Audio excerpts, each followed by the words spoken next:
Herbal remedy for cough. And magandang araw sa inyo lahat.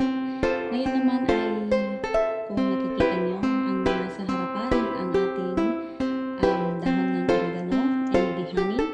Yan. Para saan ba yan? Well, gamot po yan para sa ubo ng mga bata. Sa mga walang pambili dyan, ayan. Yan po ay mabisang gamot para sa ubo ng mga bata. Ang gagawin nyo lang dito is linisin sa init na tubig. And then after that, dikdikin nyo ang katas niya. And then hahaluan po natin siya ng honey para magkaroon ng lasa. Pwede rin naman na kahit concentrated oregano lang without the honey. It's just fine.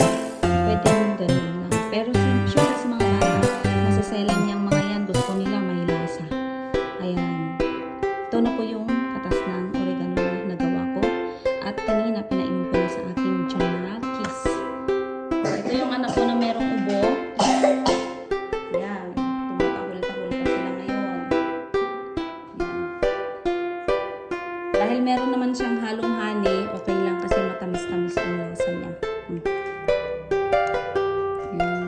At least, bigyan niyo sila